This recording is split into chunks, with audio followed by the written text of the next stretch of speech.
الحمد لله رب العالمين والصلاة والسلام على سيد الأنبياء والمرسلين أما بعد فأعوذ بالله من الشيطان الرجيم بسم الله الرحمن الرحيم ما كان محمد أبا أحد من رجالكم ولكن رسول الله وخاتم النبيين وكان الله بكل شيء عليما وقال الله تبارك وتعالى قل يا أيها الناس إني رسول الله إليكم جميعا وقال الله تبارك وتعالى هو الذي أرسل رسوله بالهدى ودين الحق ليظهره على الدين كله ولو كره المشركون صدق الله العظيم اللهم صل على محمد وعلى آل محمد وبارك وسلم رب اشرح لي صدري ويسر لي أمري واحلل عقدة من لساني يفقهوا قولي واجعل لي وزيرا من أهلي آمين یا رب العالمین۔ آج کی نشست میں ختم نبوت کے عقیدے کے تحفظ کے تعلق سے اور فتنہ قادیانی کے رد کرنے کے حوالے سے جو 1974 میں 7 ستمبر کو پاکستان کی قومی اسمبلی نے ایک فیصلہ کیا اور قادیانیوں کو کافر قرار دیا گیا، اس کے تناظر میں کل یعنی 7 ستمبر گزری ہے اور اس واقعے کا تذکرہ ہوتا ہے اور ختم نبوت کے عنوان سے تقاریر جلوس کا جلسوں کا اہتمام ہوتا ہے۔ تو اس عقیدہ ختم نبوت کے حوالے سے چند باتوں کی یاد دہانی اور ختم نبوت کے مفاہیم اور اس کی مظاہر اور اس کے حوالے سے ہماری ذمہ داریاں، اس پر انشاءاللہ مختصر کلام کرنا مقصود ہے۔ وقت ہوا تو پڑوسی ملک افغانستان میں کہ جو برسوں سے جنگ کے مراحل سے گزرا ہے، ورلڈ بینک کی رپورٹ کے مطابق وہاں کے اکنامک انڈیکیٹرز بڑے اچھے ہونا شروع ہو گئے، یعنی وہ طالبان افغانستان کے جن کو دنیا آج بھی مورد الزام ٹھہراتی ہے، ان پر اعتراضات ہوتے ہیں اور جن کی حکومت کو اب تک پاکستان سمیت دنیا کے کسی ملک نے آفیشلی قبول نہیں کیا ہے اور ان پر طرح طرح کے الزامات کی بوچھاڑ بھی ہے، مگر اس وقت ورلڈ بینک کی رپورٹ یہ کہہ رہی ہے کہ افغانستان کے جو معاشی حالات ہیں وہ بہت بہتر ہو رہے ہیں۔ تو یہ ہم پاکستانیوں کے لیے ایک تماچا بھی ہے اور ہمارے لیے عبرت کا مقام بھی ہے، کچھ اس پر انشاءاللہ کلام ہوگا۔ باقی جو موجودہ صورتحال ہے معاشی اعتبار سے، بات وہی ہے کہ اللہ کو ہم ناراض کر بیٹھے اور اللہ کی شریعت کے احکام کی ہم نے خلاف ورزی کی، سود کا خاتمہ ختم کرنے کے لیے ہم تیار نہیں، اور IMF کے غلام ابن غلام بن کر ہم اپنی بجلی کے بلوں میں ریلیف دینے کی پوزیشن میں بھی نہیں ہیں۔ یہ جو ہماری ذلت ہے، بارہا ہم نے اس کا ذکر کیا، اس کی وجہ اللہ کے ساتھ بے وفائی کا معاملہ ہے۔ وقت ہوا تو اس پر تھوڑا سا کلام کریں گے۔ ختم نبوت کے تعلق سے معروف آیت کریمہ جو تلاوت کی جاتی ہے، جو میں نے بھی تلاوت کی ہے، یہ سورہ احزاب کی آیت نمبر 40 ہے، جہاں اللہ تعالیٰ نے ارشاد فرمایا کہ ما کان محمد ابا احد من رجالکم، محمد صلی اللہ علیہ وآلہ وسلم تم میں سے مردوں میں سے کسی کے والد نہیں، ولیکن رسول اللہ، ہاں اللہ کے رسول ہیں، وخاتم النبیین، اور انبیاء کے خاتم ہیں، یعنی آپ پر آ کر انبیاء کے سلسلے کا معاملہ ختم ہو گیا۔ وَكَانَ اللَّهُ بِكُلِّ شَيْءٍ عَلِيمًا، اور اللہ سبحانہ وتعالیٰ ہر شے کا علم رکھنے والا ہے۔ ایک بات تو یہ نوٹ فرما لیں کہ اللہ تعالیٰ رسول اکرم صلی اللہ علیہ وآلہ وسلم کا نام لے کر ان سے خطاب نہیں فرماتا قرآن کریم میں، یا ایھا الرسول، یا ایھا النبی، یا ایھا المزمل، یا ایھا المدثر، یہ انداز اللہ تعالیٰ کا قرآن کریم میں ہے، نام لے کر اللہ حضور سے مخاطبت نہیں فرماتا صلی اللہ علیہ وسلم۔ البتہ 4 مرتبہ قرآن کریم میں لفظ محمد اللہ تعالیٰ نے استعمال فرمایا کچھ خاص تناظر کے بیان میں، اور ایک نام مبارک حضور علیہ السلام کا احمد ہے، وہ سورہ صف میں آتا ہے، لیکن مخاطبت کے اعتبار سے اللہ تعالیٰ یا ایھا النبی، یا ایھا الرسول، یا ایھا المدثر، یا ایھا المزمل، اس انداز سے اللہ تعالیٰ مخاطبت فرماتا ہے۔ اس آیت کریمہ کا ایک پس منظر بھی ہے، حاصل اس کا مختصراً یہ کہ رسول اللہ صلی اللہ علیہ وسلم کے منہ بولے بیٹے تھے حضرت زید رضی اللہ عنہ، اور عرب میں منہ بولے بیٹے کو حقیقی بیٹا سمجھا جاتا تھا، تو یہ بڑی بری رسم تھی، اور اس کا ایک پہلو یہ تھا کہ اگر وہ منہ بولا بیٹا اپنی بیوی کو طلاق دے دے مثال کے طور پر، تو جس کا وہ منہ بولا بیٹا ہے وہ اس سے نکاح نہیں کر سکتا تھا۔ یہ بات درست نہیں ہے، اس لیے کہ منہ بولا بیٹا حقیقی بیٹا نہیں ہوتا۔ چنانچہ حضرت زید کا نکاح ہوا تھا رسول اللہ علیہ السلام کی تعلیم کے مطابق حضرت زینب سے جو حضور کے خاندان سے تھیں۔ معاملہ نہ چل سکا اور اللہ کی مشیت میں یہ تھا کہ جناب زید رضی اللہ تعالیٰ عنہ حضرت زینب کو جو ہے وہ طلاق دیں اور اللہ کے رسول علیہ السلام کا ان سے نکاح ہو۔ یہ رسم بد جو تھی کہ منہ بولے بیٹے کو حقیقی بیٹا سمجھتے تھے، اللہ نے اس بری رسم کا خاتمہ رسول اللہ سے کروایا صلی اللہ علیہ وسلم۔ باقی تفسیر یہ سورہ احزاب کی آیت نمبر 40 ہے، سورہ احزاب کی تفسیر میں پڑھ لیجئے گا۔ اب اگلی بات یہ کہ اللہ کے نبی علیہ السلام کو 3 بیٹے اللہ تعالیٰ نے عطا فرمائے، مگر تینوں کا انتقال چھوٹی عمر میں ہو گیا تھا۔ 4 بیٹیاں حضور کی وہ جوان ہوئی ہیں، لیکن تینوں بیٹوں کا انتقال حضور علیہ السلام کی وہ چھوٹی عمر میں ہو گیا۔ اس لیے اللہ فرما رہے ہیں کہ ما کان محمد ابا احد من رجالکم، محمد صلی اللہ علیہ وآلہ وسلم تم میں سے مردوں میں سے کسی کے والد نہیں ہیں۔ کیوں؟ آپ کے جو حقیقی 3 بیٹے ان کا چھوٹی عمر میں انتقال ہو گیا، اور جناب زید کی طرف اشارہ ہو گیا کہ وہ آپ کے منہ بولے بیٹے تو ہیں لیکن حقیقی بیٹے نہیں ہیں۔ آگے فرمایا ولاکن رسول اللہ، اور اب اللہ کے رسول ہیں صلی اللہ علیہ وسلم، وخاتم النبیین، اور انبیاء کے خاتم ہیں۔ ختم جو ہے وہ خاتمے کے ترجمے کے اعتبار سے بھی اس کا مفہوم بیان کیا جاتا ہے۔ 2 مفاہیم آگے ذکر کر دیے جائیں گے۔ البتہ یہاں رسول اللہ کا لفظ بھی آیا اور نبیین کا لفظ بھی آ گیا۔ ہر طرح کا معاملہ، یہ قادیانیوں کی طرف سے کچھ باتیں اٹھائی گئی ہیں تو اس کا جواب انہی 2 الفاظ میں کہ ہر طرح کا تصور کوئی نبوت کا، رسالت کا، وہ ختم بھی ہو گیا، وہ مکمل بھی ہو گیا محمد مصطفیٰ صلی اللہ علیہ وسلم پر۔ وَكَانَ اللَّهُ بِكُلِّ شَيْءٍ عَلِيمًا، اور اللہ تعالیٰ ہر شے کا علم رکھنے والا ہے۔ البتہ اس آیت کی تفصیل میں نہیں جا رہا، اور یہ کہ قادیانیوں کی طرف سے کیا اعتراضات کیے گئے اور ہمارے علماء نے ان کے کیا جوابات دیے کہ یہ اس وقت کا موضوع نہیں ہے۔ لیکن یہ یاد رہے کہ قرآن حکیم میں ختم نبوت کے تعلق سے ایک ہی آیت نہیں ہے، علماء نے کم سے کم 100 مقامات قرآن کریم کے واضح کیے ہیں جہاں رسول اللہ صلی اللہ علیہ وسلم کی ختم نبوت کی طرف اشارہ قرآن حکیم میں ملتا ہے۔ کم سے کم 100 مقامات۔ مفتی شفیع صاحب رحمۃ اللہ علیہ کی کتاب بھی ہے، مولانا انور شاہ کاشمیر رحمۃ اللہ علیہ کا مفصل اس پر کام ہے، اور دیگر ہمارے علماء کو وہاں پر آپ کو مل جائے گا۔ چند آیات کا میں اشارہ کر دوں۔ مثال کے طور پر ہم سورۃ البقرہ ہی کے شروع میں پڑھتے ہیں والذین یؤمنون بما انزل الیک وما انزل من قبلک، متقین کا ذکر ہے، اور آگے اللہ تعالیٰ فرما رہے ہیں کہ اے نبی یہ کون ہے متقین؟ جو ایمان رکھتے ہیں اس پر جو اے نبی آپ پر نازل کیا گیا، اور من قبلک جو آپ سے پہلے نازل کیا گیا۔ تو یہ نہیں فرمایا کہ جو آپ کے بعد نازل ہوگا، تو آپ پر جو نازل کیا گیا اس پر ان کا ایمان ہے، اور آپ سے پہلے جو کچھ نازل کیا گیا اس پر ان کا ایمان ہے۔ یہ آیت بتا رہی ہے کہ آپ کے بعد اب کوئی وحی نہیں آئے گی۔ اسی طرح سورہ نساء کی آیت نمبر 136 ہے جہاں اللہ تعالیٰ نے فرمایا یا ایھا الذین آمنوا آمنوا باللہ ورسولہ والکتاب الذی نزل علی رسولہ والکتاب الذی انزل من قبل، من بعد نہیں ہے۔ اے ایمان والو، ایمان لاؤ اللہ پر اور اس کے رسول علیہ السلام پر، اور اس کتاب پر جو اللہ کے رسول علیہ السلام پر نازل کی گئی، اور ان کتابوں پر جو اللہ کے رسول علیہ السلام سے پہلے نازل کی گئیں۔ بعد کا ذکر نہیں ملتا۔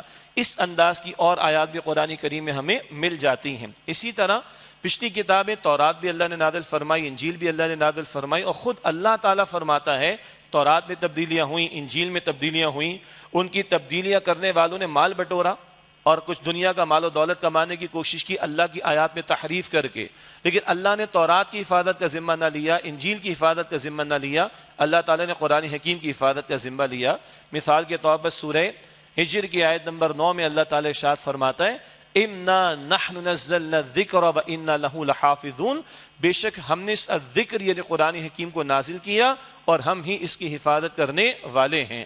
پچھلی کسی کتاب کی حفاظت کا ذمہ اللہ نے نہ لیا، قرآن کریم کی حفاظت کا ذمہ لیا، تو قرآن قیامت تک کے لیے ہے، کسی اور الہامی کتاب کی ضرورت نہیں ہے۔ پچھلے انبیاء آتے تھے، وہ اپنی قوم کو پکارتے تھے، ان کی رسالت خاص علاقے، خاص وقت، خاص قوم کے لیے ہوا کرتی تھی۔ کئی رسولوں نے پکارا، سورہ آراف کی آیت نمبر 59 میں ہے نوح علیہ السلام کا تذکرہ، یا قوم اعبدوا اللہ ما لکم من الہ غیرہ، اے میری قوم اللہ تعالیٰ کی عبادت کرو، اللہ کے سوا تمہارا کوئی معبود نہیں۔ سورہ اعراف میں اور رسولوں کا ذکر بھی ہے، ہر رسول نے فرمایا یا قومی، اے میری قوم، اے میری قوم، اے میری قوم۔ لیکن اللہ کے رسول جب پکارتے ہیں تو سورۃ البقرہ کی آیت نمبر 21 میں ذکر آتا ہے یا ایھا الناس اعبدوا ربکم، اے انسانوں اپنے رب کی عبادت کرو۔ پچھلے پیغمبروں کی پکار قوم کے لیے تھی، رسول اللہ علیہ السلام کی پکار سارے انسانیت کے لیے ہے۔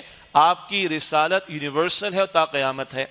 اسی طرح اللہ کے رسول علیہ السلام سے قرآن کریم کہلواتا ہے سورہ اعراف کی آیت نمبر 158 میں قل یا ایھا الناس انی رسول اللہ الیکم جمیعا، اے نبی صلی اللہ علیہ وسلم آپ فرما دیجئے اے لوگوں، اے انسانوں، میں تم سب کی طرف اللہ کا رسول بنا کر بھیجا گیا ہوں۔ رسول اللہ علیہ السلام سے پہلے اور بنی اسرائیل کے آخری رسول، رسول اللہ علیہ السلام سے پہلے اور بنی اسرائیل کے آخری رسول عیسیٰ علیہ السلام ہیں۔ اللہ تعالیٰ ان کے بارے میں واضح فرماتے ہیں وَرَسُولًا إِلَىٰ بنی اسرائیل، وہ رسول تھے بنی اسرائیل کی طرف، ساری انسانیت کی طرف نہیں۔ تو پچھلے رسول خاص قوم، خاص علاقہ، خاص وقت، معاف کیجیے گا، لیکن رسول اللہ علیہ السلام کی رسالت ساری انسانیت کے لیے۔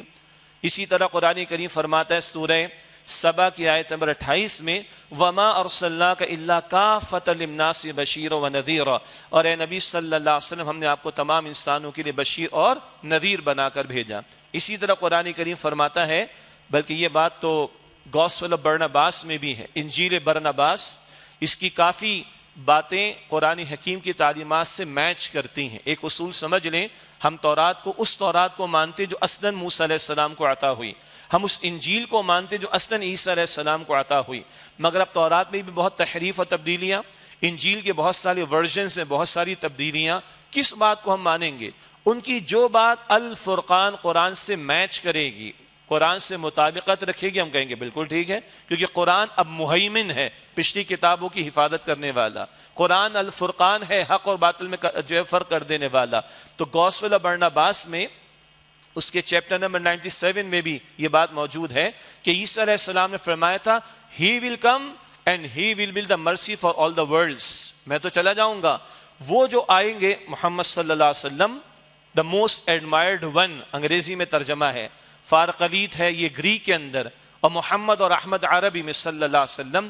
تو عیسیٰ علیہ السلام نے فرمایا تھا ہی ول come and he will be the مرسی فار آل دا ورلڈس۔ یہ تو ہے گوسپل آف برناباس میں، انجیل برناباس میں۔ قرآن کی آیت ہم سب کو یاد ہے، سورہ انبیاء کی آیت نمبر 107 وَمَا أَرْسَلْنَاكَ إِلَّا رَحْمَةً لِلْعَالَمِينَ، اور اے نبی صلی اللہ علیہ وسلم ہم نے آپ کو تمام جہان والوں کے لیے رحمت بنا کر بھیجا۔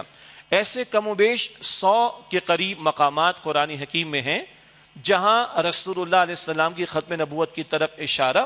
پھر احادیث مبارکہ میں تفصیلات ہیں، مشہور حدیث اللہ کے رسول علیہ السلام کی انا خاتم النبیین لا نبی بعدی، میں خاتم النبیین ہوں، میرے بعد کوئی نبی نہیں آئے گا۔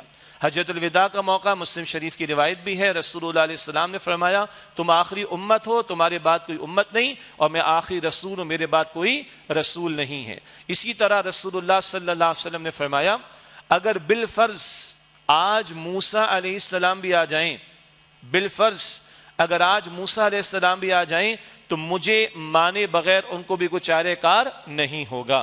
بالفرض اگر موسیٰ بھی آ جائیں تو مجھے مانے بغیر ان کے لیے بھی کوئی چارہ کار نہیں ہوگا۔ ایک ذرا ٹیکنیکل جملہ، کیونکہ جب یہ مباحث چلے تھے 1974 کے مباحث میں، رد قادیانیت کے تعلق سے تو کام پہلے سے چلا آ رہا ہے، مگر جب ریاستی سطح پر اس کو قانونی سطح پر زیر گفتگو لایا گیا تو بڑے مباحث کھولے، مسلمان کی تعریف کیا، بڑا ٹیکنیکل سوال، اس کے بھی جوابات علماء نے دیے۔ ایک بڑا پیارا جملہ ہے، کیونکہ ایک سوال ذہن میں آتا ہے عیسیٰ علیہ السلام بھی تو تشریف لائیں گے، احادیث واضح اس بارے میں موجود ہیں، تو ٹیکنیکلی جملہ ہے رسول اللہ خاتم النبیین ہے صلی اللہ علیہ وسلم، آپ پر آ کر نبوت ختم ہو گئی، رسالت کی تکمیل ہو گئی، اس معنی میں کہ اب قیامت تک آپ ہی کا کام چلے گا، آپ ہی کا نام چلے گا، آپ ہی کی تعلیم چلے گی، کوئی نیا نبی نہیں آئے گا۔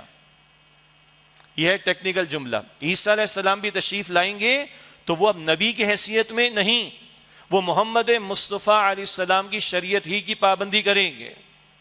تو ٹیکنیکل جملہ علماء نے لکھا کہ کوئی نیا نبی نہیں آئے گا، پچھلے عیسیٰ علیہ السلام واحد، اس کی تفصیلات ہیں، یعنی ان کے آنے کے بارے میں تفصیلات ہیں، وہ تشریف اگر لائیں گے تو نئے نبی کی حیثیت میں نہیں، وہ رسول اللہ صلی اللہ علیہ وسلم ہی کی شریعت کی پاسداری اور پابندی کریں گے۔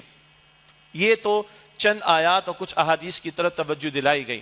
باقی آپ اور ہم جانتے ہیں رسول اللہ علیہ السلام کے دور میں غلبہ دین کی جد و جہد کے دوران میں قتال کا مرحلہ بھی آیا، اور اس قتال فی سبیل اللہ کے مرحلے کے دوران سینکڑوں صحابہ شہید بھی ہوئے راہ خدا میں رضی اللہ تعالی عنہم اجمعین۔ لیکن جب دین غالب کرنے کی جد و جہد تھی تب بھی شہادتیں۔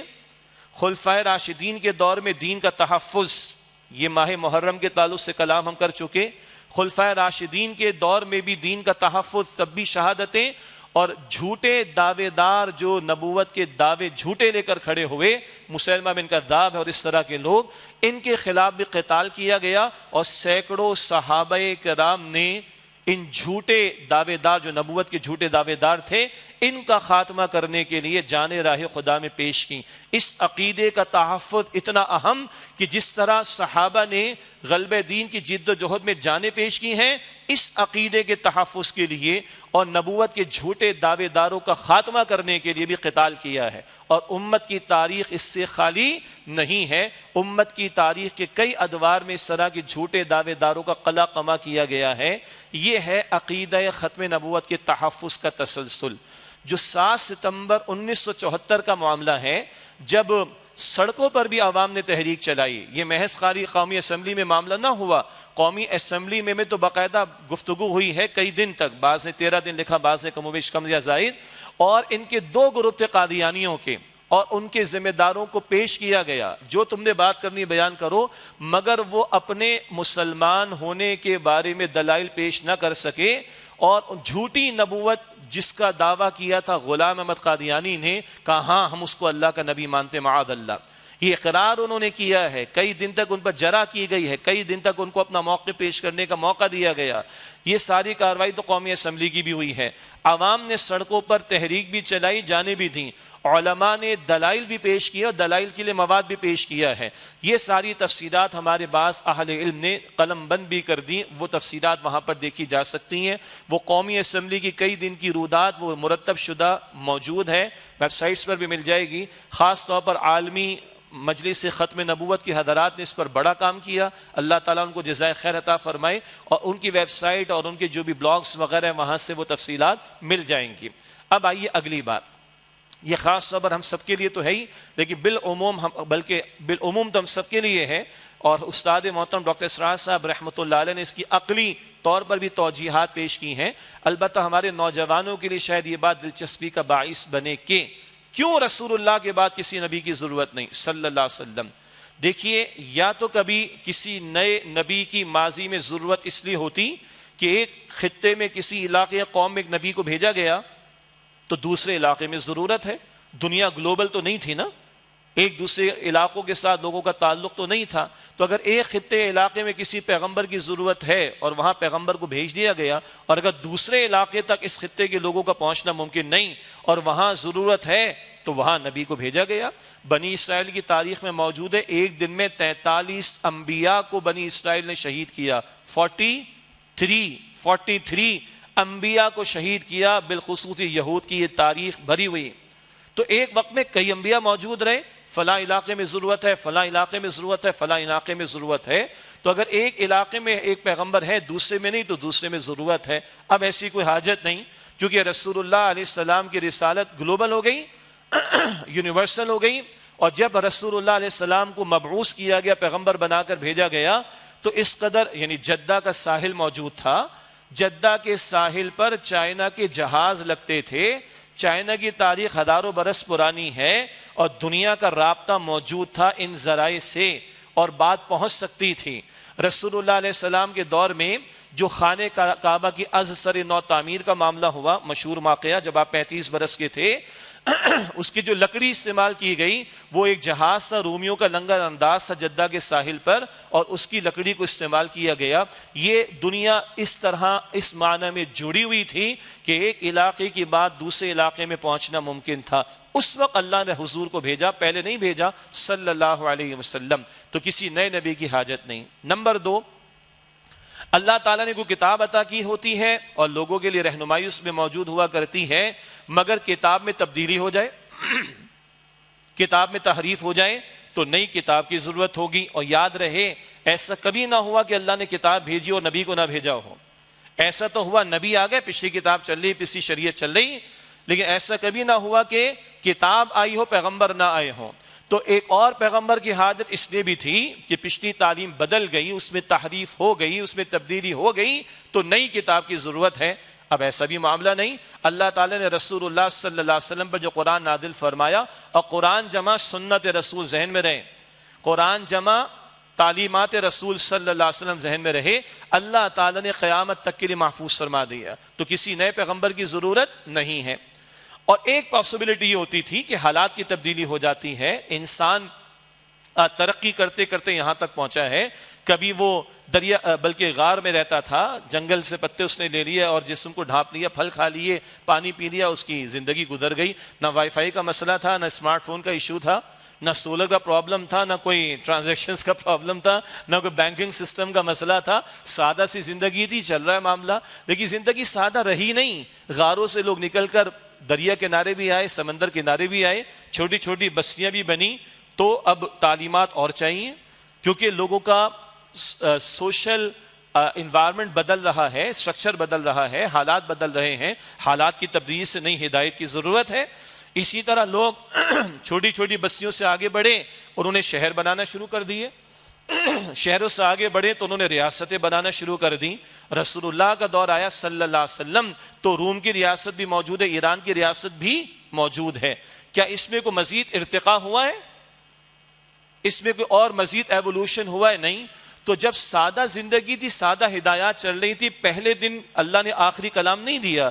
جیسے پہلی جماعت کے بچے کو یا اسٹوڈنٹ کو 5ویں جماعت کی کتاب، اور 5ویں جماعت والے کو 10ویں جماعت کی کتاب، اور 10ویں والے کو ماسٹرز لیول کی کتاب نہیں پڑھائی جاتی، اپنے لیول پر پڑھائی جاتی۔ تو انسان کا سوشل ایوولوشن ہوا، ایک اس کا سوشل ارتقاء ہوا ہے، معاشرتی ارتقاء ہوا۔ سادہ زندگی سے وہ زندگی کی پیچیدگیوں کی طرف گیا ہے، اور پیچیدہ ترین صورتحال آگے جب ریاستیں وجود میں آ گئیں، اور آج تک ریاستوں کا تصور موجود ہے۔ اس سطح پر آ کر اللہ نے دین کو مکمل فرما دیا محمد مصطفیٰ صلی اللہ علیہ وسلم پر۔ مشہور آیت ہے، وہ بھی ختم نبوت کی دلیل ہے، اور کسی نبی یا پیغمبر کے لیے الفاظ نہیں آئے جو رسول اللہ کے لیے آئے صلی اللہ علیہ وسلم۔ سورہ مائدہ کی آیت نمبر 3 میں الیوم اکملت لکم دینکم، آج کے دن میں نے تمہارے لیے تمہارے دین کو مکمل فرما دیا۔ تو اللہ تعالیٰ نے حضور کی رسالت تمام انسانیت کے لیے قرار دی، اللہ تعالیٰ نے حضور پر نازل ہونے والے قرآن اور آپ کی تعلیم کو قیامت تک محفوظ فرما دیا، اور اللہ تعالیٰ نے حضور پر دین کی تکمیل کا اعلان فرما دیا۔ تو بٹ نیچرل اب کسی نبی کی ضرورت پیش نہیں آتی۔ یہ عقلی طور پر دلائل، مزید تفصیلات سے اس کو بیان کیا جا سکتا ہے۔ میں یہاں پر ایک کتاب ہے استاد محترم ڈاکٹر اسرار صاحب رحمۃ اللہ علیہ کی، نبی اکرم صلی اللہ علیہ وسلم کا مقصد بعثت، تحریر ہے ان کی، تھوڑی سی ذرا ثقیل تو ہے، مگر جن کو تھوڑا شوق ہو وہ ضرور اس کا مطالعہ کریں۔ کیوں اللہ نے حضور کو قرآن دیا آخری پیغام، پہلے کیوں نہیں دیا؟ کیوں اللہ کے رسول پر دین کی تکمیل کا اعلان ہوا، پہلے کیوں نہ ہوا؟ اس کی بڑی خوبصورت الیبوریشن اور تفصیل استاد محترم ڈاکٹر اسرار صاحب رحمۃ اللہ علیہ نے بیان فرمائی۔ نبی اکرم صلی اللہ علیہ وسلم کا مقصد بعثت، اس کتابچے میں تفصیل آپ کو ملے گی انشاءاللہ تعالی۔ اور جو اس وقت ہمارا موضوع ہے کہ عقیدہ ختم نبوت، اس کا ایک تحفظ کا پہلو، عقیدے کا پہلو، جو رسول اللہ علیہ السلام کو اللہ کا آخری رسول نہ مانے وہ مسلمان نہیں ہو سکتا، چاہے وہ اللہ کو مانے، آخرت کو مانے، رسول اللہ کے رسالت کو نہ مانے وہ مسلمان نہیں ہو سکتا۔ قرآن کریم میں اللہ تعالیٰ فرماتا ہے سورۃ البقرہ کی آیت نمبر 8 میں وَمِنَ النَّاسِ مَن يَقُولُ آمَنَّا بِاللَّهِ وَبِالْيَوْمِ الْآخِرِ وَمَا هُمْ بِمُؤْمِنِينَ، لوگوں میں سے کچھ ہے جو کہتے ہیں ہم اللہ پر ایمان رکھتے ہیں، ہم آخرت کو مانتے ہیں، اللہ فرماتے ہیں وَمَا هُمْ بِمُؤْمِنِينَ، وہ ایمان والے نہیں۔ ایک راہ پس منظر میں یہود کا تذکرہ ہے جو اللہ کو ماننے کا دعویٰ کرتے تھے، بگڑا ہوا عقیدہ تھا مگر آخرت کو ماننے کا دعویٰ کرتے تھے، مگر رسول اللہ علیہ السلام کو اللہ کا رسول نہیں مانتے تھے. ان کے بارے میں اللہ کہتا ہے چاہے یہ اللہ کو ماننے کا دعویٰ کریں، چاہے آخرت کو ماننے کا دعویٰ کریں، لیکن اللہ فرماتے ہیں کہ ان کا ایمان نہیں. کیا مسنگ ہے؟ رسول اللہ پر ایمان مسنگ ہے. یہی وجہ ہے علماء امت نے ایمان کی جو ٹیکنیکلی ایک ڈیفینیشن بیان فرمائی، وہ یہ ہے تصدیق بما جاء بہ النبی صلی اللہ علیہ وسلم. ہر وہ خبر جو محمد مصطفیٰ علیہ السلام نبی علیہ الصلوۃ والسلام نے دی، اس کی تصدیق کرنا یہ ایمان ہے. تو چاہے یہودی ہو، نصرانی ہو، کوئی بھی اللہ کو مانے، آخرت کو مانے، فرشتوں کو مانے، تورات کو مانے، انجیل کو مانے، مگر وہ محمد رسول اللہ علیہ السلام پر ایمان نہیں لاتا تو وہ ٹیکنیکلی مسلمان نہیں ہے. یہ تو ہے اس کا قانونی پہلو. اب اس کا ایک اور پہلو ہے. اللہ کے پیغمبر علیہ السلام پر نبوت آ کر ختم ہی نہیں ہو گئی، بلکہ اس کی تکمیلی شان بھی سامنے آئی. انبیاء پہلے بھی آئے، مگر محمد مصطفیٰ علیہ السلام امام الانبیاء کی حیثیت میں آئے. شریعت، کتاب، دین کا حکم اللہ پہلے بھی دیتا رہا، مگر امتیازی شان محمد مصطفیٰ کی بیان ہوئی صلی اللہ علیہ وسلم 3 مرتبہ. سورہ صف کی آیت نمبر 9، سورہ فتح کی آیت نمبر 28، سورہ توبہ کی آیت نمبر 33 میں هو الذی ارسل رسولہ بالہدی ودین الحق لیظہرہ علی الدین کلہ. اللہ ہے جس نے اپنے رسول صلی اللہ علیہ وسلم کو الہدا، مکمل ہدایت نامہ قرآن کریم دے کر بھیجا، ودین الحق، دین حق، دین اسلام دے کر بھیجا، لیظہرہ علی الدین کلہ، تاکہ آپ اس دین حق کو کل نظام زندگی پر غالب فرما دیں. اور 23 برس کی جد و جہد، بارہا ہم نے کلام کیا، اس میں حضور کا اپنا خون اطہر طائف کی گلیوں میں، احد کے میدان میں بہا، اپنے پیارے صحابہ کی لاشیں حضور نے دیکھی، ان کی جانوں کے نذرانے پیش کیے، تب اللہ کا دین غالب ہوا. یہ ختم نبوت کا تکمیلی مظہر اس معنی میں، مینیفیسٹو اس معنی میں سامنے آیا کہ رسول اللہ کے ہاتھوں اللہ کا دین بالفعل غالب ہوا ہے. قل جاء الحق وزهق الباطل ان الباطل كان زهوقا. سورہ بنی اسرائیل کی آیت نمبر 81 میں ہے. اے نبی علیہ السلام فرما دیجیے حق آ گیا اور باطل مٹ گیا، بے شک باطل ہے ہی مٹنے کے لیے. سورۃ النصر میں ہے وَرَأَيْتَ النَّاسَ يَدْخُلُونَ فِي دِينِ اللَّهِ أَفْوَاجًا، اور آپ دیکھیں گے لوگ جوق در جوق اللہ تعالیٰ کے دین میں داخل ہو رہے ہیں. یہ تکمیلی مظہر تو حضور کے ہاتھوں ہوا، اور تاریخ انسانی کا عظیم ترین انقلاب جو خود یک فی دنیا، بڑے پیارے الفاظ ہیں ڈاکٹر غلام مرتضیٰ ملک شہید کے، یک فی دنیا، پوری دنیا میں اکیلے محمد مصطفیٰ کھڑے ہوئے صلی اللہ علیہ وسلم. دعوت دی ہے قرآن سے، انقلابی دعوت. اس دعوت کو قبول کرنے والوں کو منظم کیا ہے، انہیں تربیت دی، اللہ والا بنایا ہے، صبر کے کٹھن مراحل سے گزارا ہے، 13 برس تک قرآن کے ذریعے تربیت کی ہے، بدر میں پھر اتارا ہے تو اللہ کی نصرت آئی، اور 23 برس کی قلیل مدت میں اللہ کا دین بالفعل غالب ہوا. یہ ختم نبوت کا ایک تکمیلی مظہر ہے جو امتیازی شان محمد مصطفیٰ علیہ السلام کی. اور اس ضمن میں اگلی تفصیل کا موقع نہیں، اگلی اور آخری بات اس ضمن میں یہ ہے، اس کی ایک اور شان ہے، اور وہ شان ہے کہ حضور کی رسالت یونیورسل ہے نا، تمام انسانیت کے لیے. یہ بھی بڑا پیارا تذکیہ استاد محترم ڈاکٹر اسرار صاحب کا رحمۃ اللہ علیہ، کہ حضور کی رسالت تمام انسانیت کے لیے، اور حضور کا مشن ہے اللہ کے دین کا غلبہ. تو جب تک پوری انسانیت پر اللہ کا دین کا غلبہ نہیں ہو جاتا، یہ بھی شکل ہوگی ہر گھر میں اسلام کا کلمہ داخل ہوگا. رسول اللہ کی حدیث ہے. آج تو عجیب بات لگ رہی ہے نا، ہاں 14 صدیوں پہلے بھی بات عجیب تھی. ہر گھر میں اللہ کا کلمہ داخل ہوگا. یا تو گھر والے کو عزت ملے گی، اسلام قبول کرے گا، مسلمانوں کے برابر کے حقوق لے گا، یا ذلت ملے گی، ذمی بن کر رہنا پڑے گا اور اسلام کی بالادستی کو قبول کرنا پڑے گا. یوں بھی اللہ ہر گھر میں پکا ہو مٹی گارے کا یا کچا ہو خیمے کا کوئی خیمہ بنا ہو، ہر گھر میں اللہ اسلام کو داخل کرے گا. کل روئے ارضی پر اللہ کی زمین پر اسلام غالب ہوگا قیامت سے پہلے. اور عجیب بات کیا ہے، یہ امتیوں کے ہاتھوں ہوگا جو کبھی نبی کے ہاتھوں نہ ہوا سوائے امام الانبیاء کے صلی اللہ علیہ وسلم. عجیب بات ہے، اس میں انبیاء کی کوئی عزت میں کمی واقع نہیں ہو رہی، اللہ کی مشیت کا معاملہ. یہ امتیازی شان ہے محمد مصطفیٰ علیہ السلام کی. آپ کے ہاتھوں سرزمین عرب پر ہوا، اور اس کی توسیع کا آغاز آپ نے خود فرمایا سلطنت روما کے خلاف سن 9 ہجری، اور اس کا تسلسل اور ایکسپینشن ہے خلفائے راشدین کا دور. اس کے بعد زوال سے ہم گزر رہے ہیں، لیکن کل روئے ارضی پر قیامت سے قبل یہ ہو کر رہنا ہے، اور یہ ذمہ داری آج امت مسلمہ کے کاندھوں پر ہے۔ تو ختم نبوت کا ایک پہلو ہے عقیدے کا تحفظ، ختم نبوت کے عقیدے کے تحفظ کا ایک پہلو ہے مرتد قسم کے لوگوں کے خلاف کارروائیاں ہوں۔ یہ ایک الگ مسئلہ ہے اپنی جگہ پر، اپوسٹیٹ دین سے پھرنے والا، اس کی سزا قتل ہے، اسلام تفسیر ہے اپنی جگہ پر، یا جھوٹی نبوت کے دعوے دار بن کر کھڑے ان کا قلع قمع کرنا، یہ عقیدہ ختم نبوت کا تحفظ ہے۔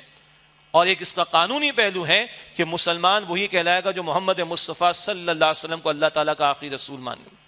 ایک اس کا عملی اظہار وہ حضور کے ہاتھوں ہوا مختصر مدت میں اللہ کے دین کا غلبہ، اور ایک قیامت سے پہلے اس کا اظہار کیا ہونا ہے کہ اس پوری زمین پر اللہ کا دین غالب ہوگا۔ البتہ یہ کام کرنا امتیوں کے ذمہ ہے، جس پر ہم برسوں سے گفتگو کر رہے ہیں۔ وقت فرصت ہے، کہاں کام ابھی باقی ہے، نور توحید کا اتمام ابھی باقی ہے، اور ہم نے اگر 5 صدی پہلے 76 برس پہلے کم و بیش یہ مملکت خدا داد حاصل کی تھی، تو اس لیے کہ ایک نمونہ دنیا کے سامنے رکھیں تاکہ یہاں سے دین کا غلبہ ہو اور نظام خلافت قائم ہو اور ساری دنیا کے سامنے اس کا نمونہ پیش کر سکیں۔ یہ ہے اس کا عملی اظہار جو ہونا ہے قیامت سے قبل، اور اس کے لیے جد و جہد کرنا، اللہ کے دین پر عمل، اللہ کے دین کی دعوت اور اللہ کے دین کو قائم کرنے کی جد و جہد کرنا، یہ ہم اور آپ، ہم مسلمانوں امتیوں کے کاندھوں پر ہے۔ اللہ ہمیں اس کی توفیق عطا فرمائے۔ مختصراً اگلی بات، افغانستان پڑوسی ملک، اب بھی بڑے پریشرز،